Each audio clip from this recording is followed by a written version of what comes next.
Right. Cool. Whoa. My spidey sense is tingling.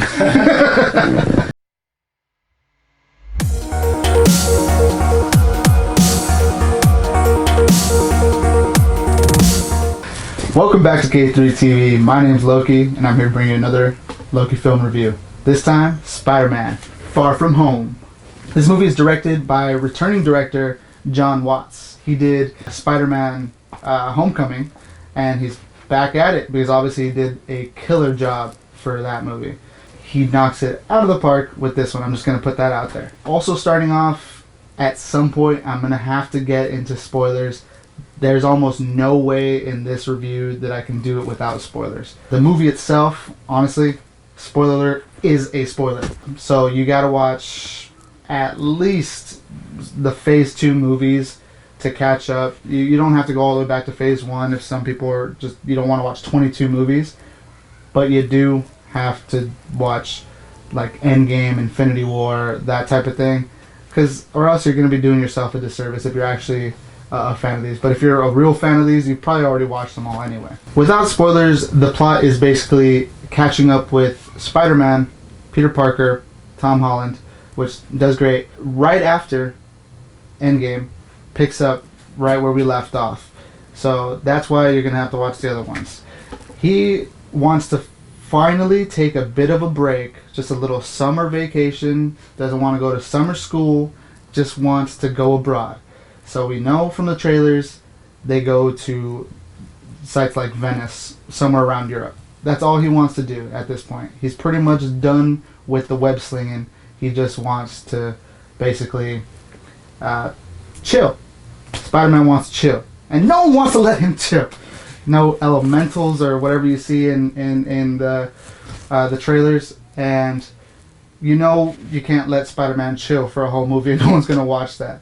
So, going on to spoilers, basically, the intro shows you right away that he's actually pretty beat up from Tony Stark and his passing. And it's actually pretty tough. They play it down a little bit at the start, but there's elements in the movie where it really tugs at your heartstrings. If you were beat up at all from Endgame, you're going to be a little bit beat up on this one because it goes straight into it. He goes abroad, and basically Aunt May is supportive of him being Spider-Man. You see Aunt May actually being like, no, you got to be careful. You're going to be needed anywhere, like as if she knows. Peter Parker is kind of like not on his A game, and you can tell by a certain banana throw that his spidey senses, or what do they call it, Peter Tingle, is not really working up to par, and that does kind of come back around. And it's great how they put in like those like subtle notes, like they actually wanted to do something that was cinematic and foreshadowing in a movie that's as big budget as these. Sometimes these movies just go for just, you know, all out action or all out just cheesy plot development. This was great. It was subtle, and it was like if it's Jon Watts' touch on there, keep him around because he's a great director.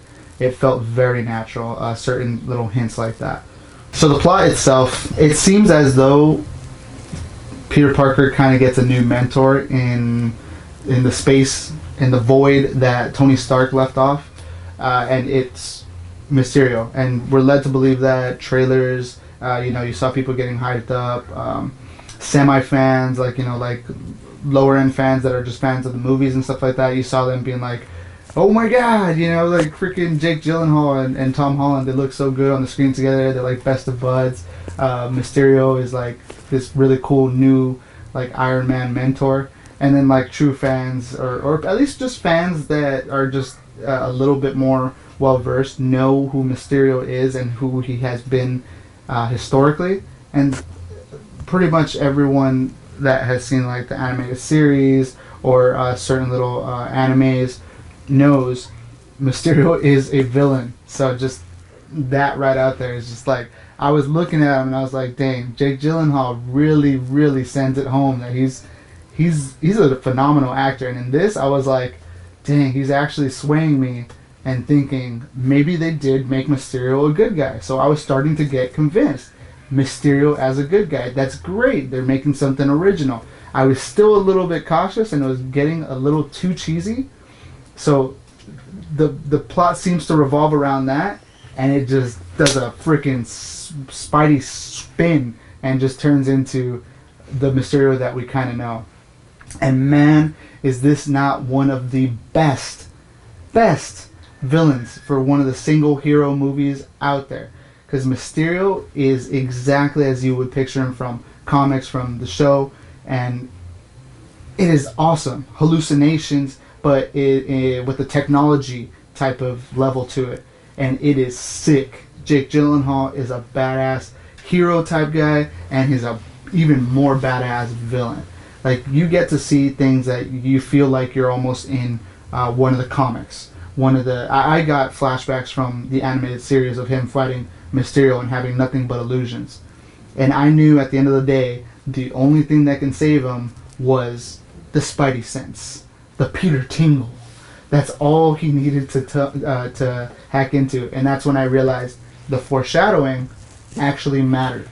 And it was a great feeling thinking, oh, snap. Spider-Man doesn't have the one tool that he really needs. People think, oh, he doesn't have a suit, so he's less powered. So he doesn't have the Iron Spidey suit. That's another thing. So you have to take away the super overpowered things from these heroes. Just like in like video games or anything like that, you start off the next game, you get everything taken away. You think it's just all about the suit. It's not. It's also the Spidey sense that he really needs. So the plot itself is great. It takes a turn. It really gets you engaged and kind of like attached to the mentor type figure, and it gets you really, really attached to kicking Jake Gyllenhaal's ass, because you are really rooting for Spidey to just zen, get into it. Just take a little Spidey breather and just focus. And it pays off so well. The payoff in this movie is phenomenal on the romantic end, on the action end, on every single little plot thread. It is phenomenal. There's certain things of, okay, where are you going to lead off into afterwards? And just letting you guys know, if you guys didn't stay for the end, there are 2 end sequences, so definitely watch both end sequences. I don't, not even in this spoiler review, I don't even want to spoil the second one, or the first one actually. The second one, is more of a overall universe type of cinematic one. The first one, you get a returning guy from the Tobey Maguire movies, a returning actor from the Tobey Maguire movies, and you'll see who that is, or you already have seen who that is. If you know who that is, definitely leave that in the comments down below. I want to talk about that. I want to see you guys talk about that. So the pacing of this movie as a whole is jumbled all around, in a way.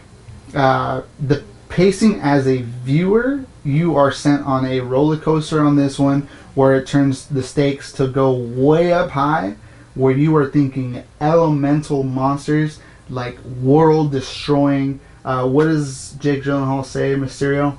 Avengers level destruction, or Avengers level villain, or because he wants to be the hero, so he needs an Avengers level threat. There we go. That's the one.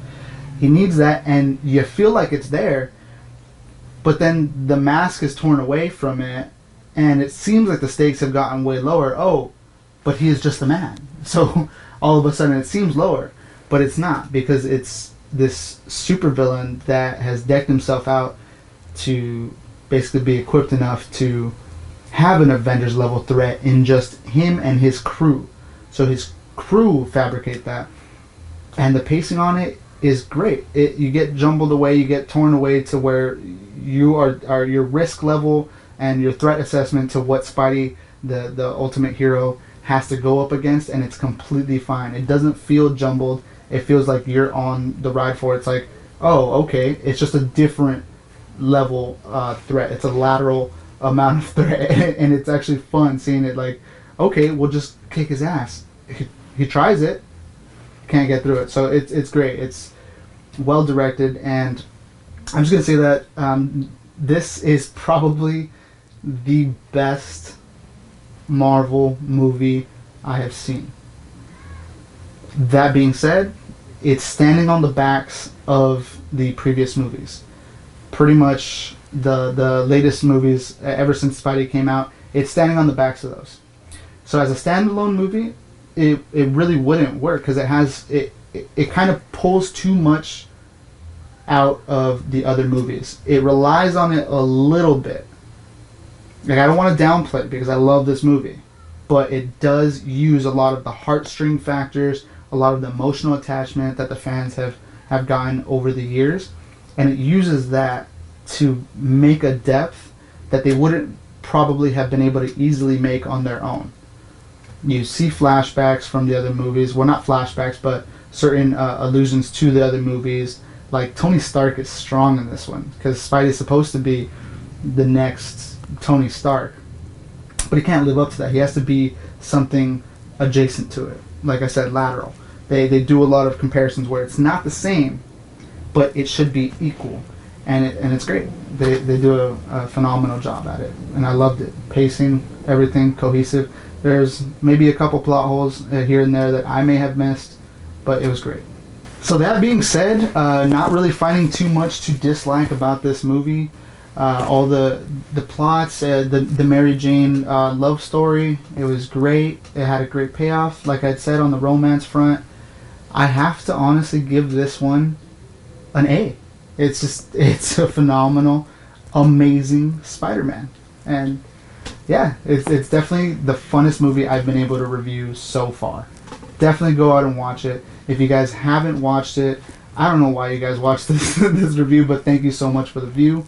I'd like to hear you guys' opinions. If you have watched it or haven't, down in the comments down below, leave us a like. Catch us next time on K3 TV for another film review. And we're out. Go, Flip, go!